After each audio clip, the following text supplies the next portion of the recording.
બધાને ભીખુભાઈ ખુમાણના રામ રામ. જ્યારે બાળકનો જન્મ થાય, કોઈ પણ બાળકનો, પછી દીકરી હોય કે દીકરો હોય, પણ દીકરી એટલે લક્ષ્મીનો અવતાર ગણવામાં આવે છે. અને લક્ષ્મી છે એને માથે પડદો હંમેશા હોવો જોઈએ. નિયમ અનુસાર લક્ષ્મી ઉપર પડદો હોવો જોઈએ. અને લક્ષ્મી જ લૂંટાતી હોય છે, તો એની ઉપર નજર પણ રાખવી પડે. માટે લક્ષ્મી એટલે એને ગુપ્ત રાખવી જોઈએ. એને વધુ પડતું મહત્વ તો આપ્યું જ છે અને આપવાનું છે. લક્ષ્મીનો અવતાર હોય પણ એ લૂંટાઈ ન જાય એનું ધ્યાન રાખવું જોઈએ. એટલે આપણે દીકરી વિશે વાત ઓછી કરશું, પણ આજે દીકરા વિશે મારે વાત કરવી છે. કે દીકરાનો જન્મ થાય, પ્રથમ દીકરાનો જન્મ થાય ત્યારે એવો નિયમ હતો. હવે અત્યારે તો બધા લગભગ હોસ્પિટલોમાં જાય, ત્યાં જન્મ થાય. પહેલાં તો ઘીરે જન્મ થતા, ખુયાણિયું હતું. અને જ્યારે દીકરાનો જન્મ થાય, પ્રથમ દીકરાનો જન્મ થાય એટલે થાળી વગાડતા. થાળી વગાડે એટલે આજુબાજુ બધાને ખબર પડે પુત્રની ઘેરે પુત્રનો જન્મ થયો. જેની ઘેરે દીકરો ન હોય એની ઘેરે દીકરાનો જન્મ થયો. એટલે થાળી વગાડતા. હું કામ થાળી વગાડે કે એની પાછળ પણ એક રહસ્ય, કે ખાલી દીકરાનો જન્મ ન થાય પણ હારે હારે માતા પિતાનો પણ જન્મ થાય. કારણ કે દીકરો જન્મે ત્યારે એ બાળક હોય, પછી દીકરો દીકરી કોઈ પણ હોય, એ બાળક હોય, બાળકમાંથી યુવાન થાય. યુવાન થાય પછી એને આપણે મૃત્યુ અને કન્યા કહેતા હોય. માણસ જોવા માટે જાય ત્યારે એમ કહે કે હું કન્યા જોવા જાઉં છું અથવા મૃત્યુ જોવા જાઉં છું. કોઈ એમ ન કહે કે મારા વહુ જોવા જઈશ કે પતિ જોવા જઈશ, ન કહેવાય. મૃત્યુ કન્યા કહેવાય. ત્યાર પછી સંબંધ જોડાય. સંબંધ 3 પ્રકારના હોય. સંબંધ 3 પ્રકારના. પ્રથમ સંબંધ એટલે લોહીનો સંબંધ. જ્યારે બાળકનો જન્મ થાય ત્યારે માતા પિતા ભાઈ બહેન મામા એ લોહીના સંબંધ છે, એ જન્મતા સંબંધ હોય. અને ત્યાર પછી સંબંધ જોડવો પડે. એટલે દીકરા દીકરીઓના સંબંધ કરવામાં આવે ત્યારે એને સંબંધ જોડ્યો કહેવાય, નવો સંબંધ કર્યો કહેવાય. એટલે માણા આપણે કહેતા હોઈએ ને ભાઈ ફલાણા ભાઈને અમે સંબંધી કર્યા, એટલે એ નવો સંબંધ થાય. અને નવો સંબંધ થાય તો એની હારે નવા ઘણા સંબંધ જોડાય. જેવા કે સાસુ સસરા નણંદ હાડુભાઈ, આ બધા સંબંધ જોડાય. અને ત્રીજો સંબંધ જે છે એ આપોઆપ થાય. એને નથી જોડવો પડતો, નથી લોહીના સંબંધ, એ આપોઆપ થાય. એવો સંબંધ એટલે મિત્ર. મિત્રતા કરવી ન પડે, એ થઈ જાય. એને આપણને ખબર પણ ન હોય ક્યારે આપણે એના મિત્ર થઈ ગયા. એમાં જ્ઞાતિ જાતિ કાંઈ ન હોય. મિત્ર એટલે મિત્ર. એ સંબંધ આપોઆપ જોડાઈ જાય. અને એમાં પણ ત્રીજો સંબંધ કે મિત્રની સામે દુશ્મન પણ હોય. દુશ્મન એ પણ એક સંબંધ છે. કારણ કે બધું ભૂલાઈ જાય, દુશ્મન ન ભૂલાય. જોજો તમે, હરેક માણસને દુશ્મન વધુ યાદ હોય. એ પણ એક સંબંધ છે. અને પ્રથમ તો એવું કહેવાતું કે જર જમીન અને જોરું આ 3 કજિયાના સોરું. પણ હવે એક ચોથો એને નીકળ્યું, ચૂંટણી. અને જાજો ભાગમાં જાજા ભાગના બધા વાંધા પીડ્યો ચૂંટણી હટુથી જાજા ભાગના. અને હાજે બી ભેગા બેઠા હોય, સવારે ચૂંટણીનું ફોર્મ ભરે ને એ નોખા મોટા પહેરવી જ બેઠા હોય. એટલે સંબંધની માઇલ પર પણ તિરાડ પડાવે એને ચૂંટણી કહેવાય.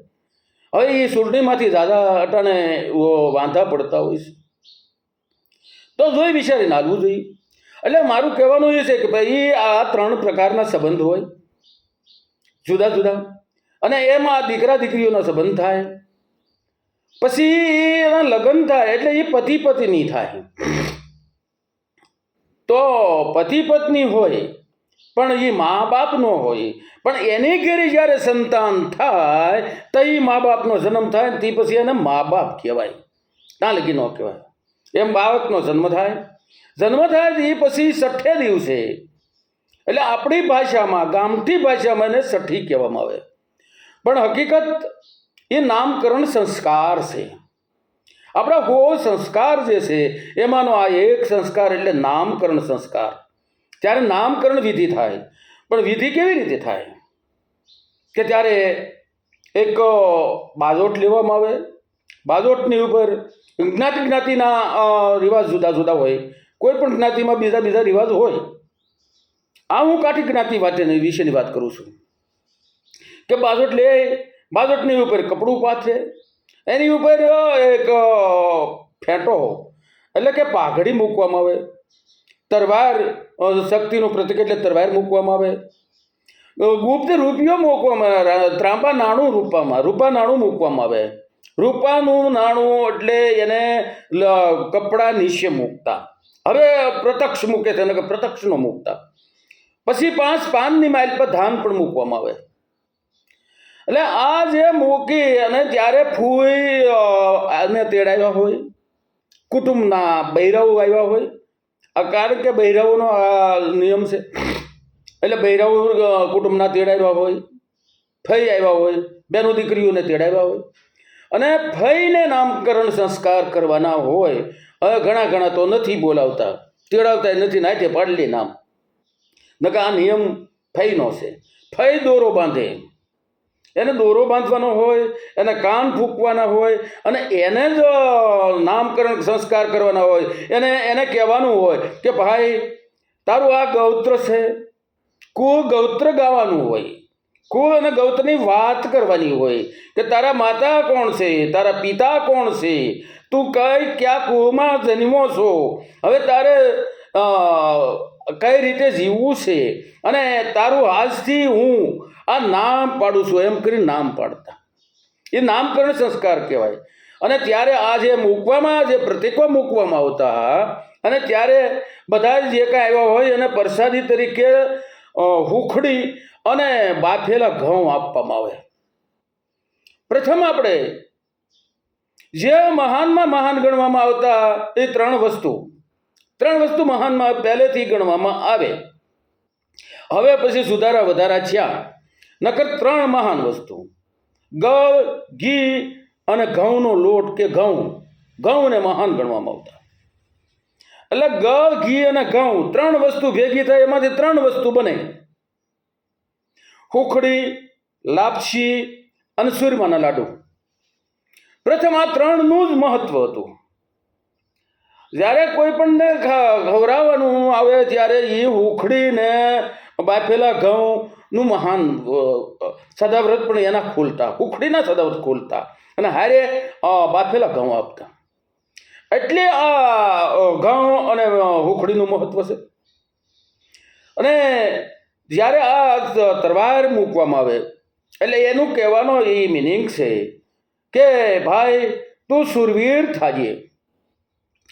ગામ, ગૌત્રી, બેન દીકરી કોઈ ધર્મને માટે શહીદ થઈ જવું પડે તો થઈ જાય છે. તારે પ્રાણની આહુતિ આપવી પડે તો આપી દેજે, પણ આનું રક્ષણ કરજે. એટલે ગૌ પ્રતિપાલ કહેવામાં આવતા. અને આ માટે તલવાર મૂકવામાં આવતી. ત્યાં પાઘડી મૂકવામાં આવતી. પાઘડી એટલે મર્યાદાનું પ્રતીક છે. પ્રથમ માણસો કોઈ બી ઉઘાડા માથે રહેતા જ નહીં. બધા પાઘડી વગરનો કોઈ માણસ જ ન હોય. પાઘડી બાંધવી પડતી. એટલે એ મર્યાદાનું પ્રતીક છે. મર્યાદાની માઇલ પર રહેવાનું. માણસ મર્યાદામાં હોવો જોઈએ. મર્યાદા તૂટી જાય તો એની કોઈ વેલ્યુ ન રહે. એટલે પાઘડી છે એ એટલા માટે. અને 5 પાન મૂકવામાં આવતા. 5 પાન એટલે 5માં પૂછાજે. પૈસાદાર થાજે એવું ક્યાંય નથી કીધું. 5માં પૂછાજે. 5માં પૂછાય એટલે કે કાંઈક વ્યવહારિક જ્ઞાન હોવું જોઈએ. વ્યવહારિક જ્ઞાન. એને 5 માણસ પૂછે કે ભાઈ આ મારે પ્રસંગ કરવો છે, ફલાણું કરવું છે તો કેમ કરવું, તો એની મારી પછી હાસી સલાહ આપે કે આમ કરીએ તો રોડા લાગીએ, આમ કરીએ તો ભૂંડા લાગીએ. હવે બધા કેવું ભૂંડું લાગતું નથી, હવે કોઈને મરવા જેવું થતું નથી, હવે તો કાંઈ રહ્યું નથી. આ તો પહેલાંની વાતો છે. એટલે એ મર્યાદાનું પ્રતીક 5 પાન છે. એ 5માં પૂજાવાની વાત છે. અને ગુપ્ત રૂપિયો, જે રૂપાનાનું એને ગુપ્ત મૂકવામાં આવતું. ગુપ્ત એટલા માટે કે ભાઈ તું દાનવીર થાજે, પણ કેવો થાજે કે ગુપ્ત રીતે દાન. ગુપ્ત રીતે પણ આપવાનું અને સામેની વ્યક્તિનું સમાન ભંગ ન થાય એમ સમાન ભેર આપજે. કોઈ પણને આપીને તો સમાનથી આપજે. સામે વાળાનું અપમાન કરીને નહીં આપવાનું. અને પેલા દાનવીરો પણ એવા હતા કે ગામના ગામ આપેલા છે એટલે સમાનથી આપવું. આ બધા જે હોય એ આ બધા પ્રતીકો છે. અને માતાજીની સામે એ બાળકને જ્યારે દોડવામાં આવે, એની માતા જ્યારે એને બાળકને દોડવામાં આવે અને દોડવે અને એ માતાજીના શરણોમાં એને અર્પણ કરે કે હે માં, હું આ બાળકને તારે શરણે આપું છું, તો તું માં એનું રક્ષણ કરજે. અને એટલા જે પ્રતીક મૂક્યા છે એની માલપા એ કાયમ માટે અવિરત રહે એવી તું એને આશીષ આપજે. તો આ હતા નામકરણ સંસ્કારની વાત. જય માતાજી.